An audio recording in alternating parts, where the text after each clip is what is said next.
అత్యాధునిక labs, international collaborations, advanced placements. మీ dream career ని రీచ్ అవ్వడానికి మీ best choice Godavari global university. So మీరు ఎక్కువగా దేని చూసి భయపడ్డారు other than Manjitha or Manjith? నేను అసలు యాక్చువల్గా అంటే బికాజ్ అగైన్ అంటే ఇది నేను హీరోని అసలు నేను భయపడను అన్నట్టు అనిపించచ్చు.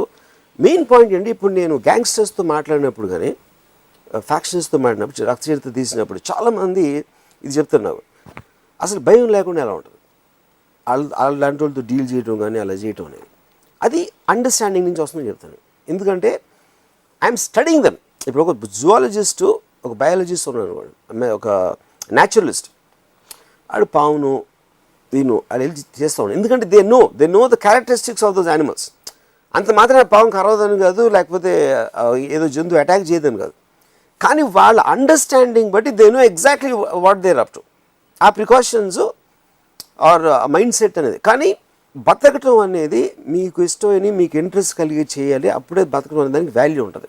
ఇలా చేస్తే అలా అవుతుందేమో, నేను కారులో వెళ్తే యాక్సిడెంట్ అయిపోతుందేమో, లేకపోతే నేను ఇది తింటే మనకి ఏదైనా ఫుడ్ పాయిజనింగ్ అవుతుందేమో అని ఒక్కొక్కటి మీరు వదిలేస్తున్నారు అనుకోండి. So which means you're living in a life of fear. There is no point in living. So అప్పుడు మీకు దాని మీద ఎంత కోరికుంటే మీరు చేయదలుచుకున్న దాని మీద మీరు అంత ఎక్కువ రిస్క్ తీసుకుంటారు. So the risk is directly proportional. you're against fear because you're wanting something. So అప్పుడు ఏమవుతుంది, ఒక 4 అడుగులు పొడుగు గోడ ఉంది, ఒక అడుగు వెడల్పు ఉంది, నేను నడవమంటాను, మీరు నడుస్తారు. అదే 1 అడుగు వెడల్పు ఈసారి 8 అడుగులు చేశాను హైట్, అది నడుస్తారు కానీ కొంచెం స్లో అవుతుంది. అదే 16 అడుగులు చేస్తే ఒక్కొక్క అడుగు తూచేస్తారు. 40 అడుగులు హైట్ ఉంటే నడవరు అసలు. ఎందుకు? హైట్ పెరిగిన కొద్దీ the risk of what will happen to you. First okay 4 అడుగులు ఏమవుతుంది, ఏమవుతుంది, 8 అడుగులు కాలు బెడగచ్చు, 16 అడుగులు something, 40 feet you'll die 100%. So risk will increase. As the risk is increasing, you are doing this. But at the same time, there are some people who will take that as a challenge. ఎవడు చేయలేదు నేను ఎందుకంటే వాడు బతకడానికి అందుకే ఇష్టపడతాడు. కానీ మీరు గ్యాంగ్స్టర్స్ ఎగ్జాంపుల్ ఇచ్చారు. గ్యాంగ్స్టర్స్ని మీరు చూసి భయపడకపోవడం అన్నది పెద్ద it's not a big deal అనిపిస్తుంది. బికాస్ గ్యాంగ్స్టర్స్కి మీ పట్ల ఏముండదని తెలుసుకోవచ్చు. No agenda against you, their agenda is something else. Otherwise outside of their agenda they are like normal people like you and me. Yeah. So why is fearing or not fearing gangsters a big deal? I'm not saying it's a big deal, but lot of people fear.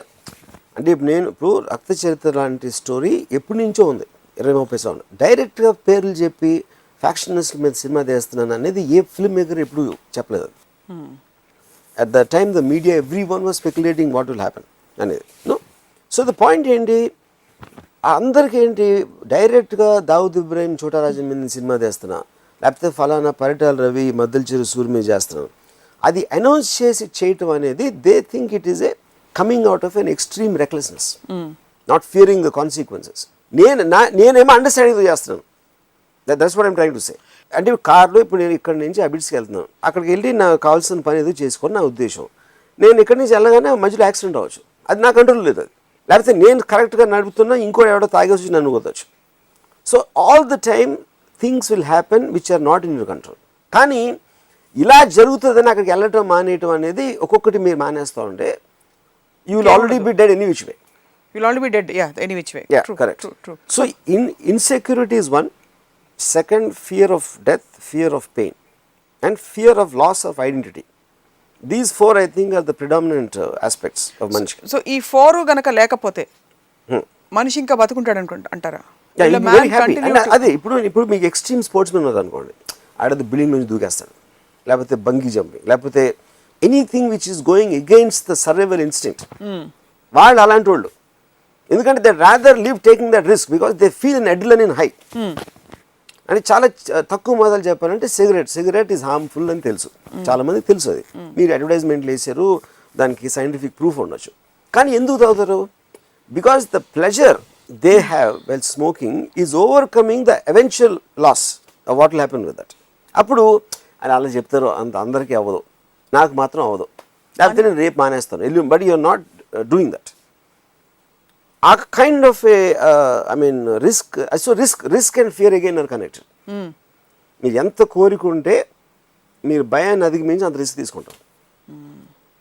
కోరికలు ఎంత తక్కువ ఉంటే అప్పుడేంటి, ఇప్పుడు మా grand father ఉన్నారు, ఆయన ఏంటి పైసా బ్యాంక్లో పెట్టేసి ఆ ఇంట్రెస్ట్ అంటే వాళ్ళకి రేపు ఉండదా, ఎల్లుండి వెళ్ళిపోతుందేమో, అవతల వెళ్ళిపోతుందేమో అనే ఫియర్ తోటి constantly trying to secure everything. So morning లేచినప్పటి నుంచి రాత్రి వరకు ఒంటి భయం, అది ఉండదేమో, ఇది అవుతుందేమో, వాడు ఏమవుతాడో, ఈడేమవుతాడో, పిల్లలు ఏమవుతారో, continuously he's only thinking that. కాపాడుకోవడంలో ఎనర్జీ పోతుంది. So what is the point of being born? ఎప్పుడు పోతానో, ఏది పోతుందో, ఏమైపోతుందో అని ఆలోచించినప్పుడు అసలు బతకనే దండ. So I think you're born to take risk. You should be born to take risk. So risk తీసుకోవాలంటారు మీరు? 100%.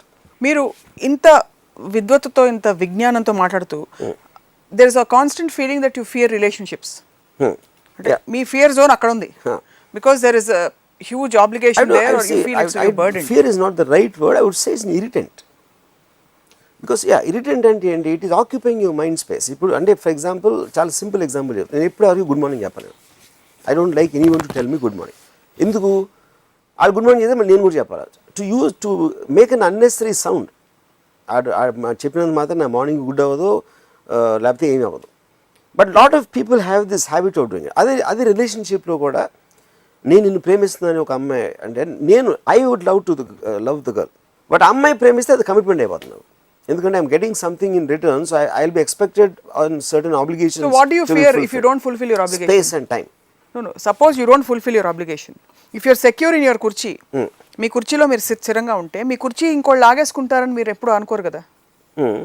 So if you feel that she's expecting and hence it will be an obligation, తను expect చేస్తున్న మీరు obligation అవుతుంది కనుక అది అది అది అది హైయెస్ట్ ఫార్మ్ ఆఫ్ ఫియర్ కదా అది. It is not fear. ఎందుకంటే పాయింట్ ఇక్కడ I'm trying to avoid something. ఇప్పుడు ఒక స్నేక్ ఉంది, ఆ స్నేక్ని పక్క నుంచి నడిచి వెళ్ళిపోతాను, లేకపోతే నాకు కావాల్సినంతసేపు దాన్ని చూస్తాను, తర్వాత వెళ్ళిపోతాను. Because I don't want to be attached to that, because it will do something like biting me or something like that. You know, bite అనేది ఇక్కడ ఫిజికల్ ఆస్పెక్ట్ అవ్వచ్చు. ఎమోషనల్గా ఏమవుతుందంటే I want to talk to you అని అమ్మాయి, లేకపోతే నాకు నీతో టైం గడపాలని ఉంది. You know, so that is eating into what I want to do at that time. That's what I'm saying. No అనేది you can tell it to normal people, not someone is emotionally attached to you. ఎందుకంటే అప్పుడు hurt అవుతారు. ఆ hurt అవుతారు కాబట్టి అది it will create a guilt in me, because I really care. So it's a cascading effect of fear అయితే.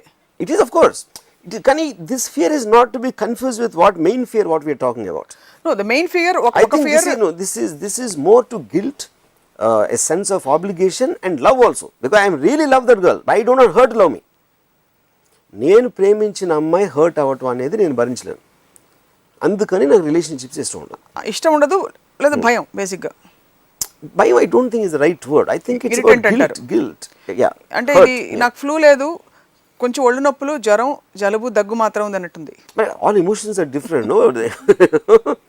No, so ఏంటి what we're trying to do is మీ జోన్, మీ డిస్కంఫర్ట్ జోన్ ఎక్కడుందని చెప్పి మీరు అలా అన్ని జయించుకుంటూ పోతున్నారు కాబట్టి మీకు అన్కంఫర్టబుల్గా ఉండే మీ జోన్ ఏది అని ఆలోచిస్తున్నాం. బికాస్ దయ్యాలని మీరు రాషనలైజ్ చేస్తారు. That kind of fear, fear of existence, death you have rationalised. Fear of existence మీకు లేదని అనునిత్యం చెప్తుంటారు ప్రతిరోజు ఏదో సందర్భంలో. You don't possess, so you don't fear to lose. మీకు మెటీరియల్ పొజిషన్స్, 10 బంగళాలు, 20 కోట్లు బ్యాంకులో అలా మీరు మీ అంతటా మీరు పెట్టుకోరు. So where is your fear zone? If you don't have that fear zone also, then what is it that keeping you allowed? Fear zone, that's what I am saying at all. But I like to study fear. Fear అనేది ఉట్టి హారసిజం అని ఉండదు. Any film రిలేషన్షిప్స్లో ఉంటుంది, like I already explained, because he is one of the prime motivators and prime force which runs the world. Obviously, as a filmmaker, on a psychological aspect, I philosophize a lot about fear.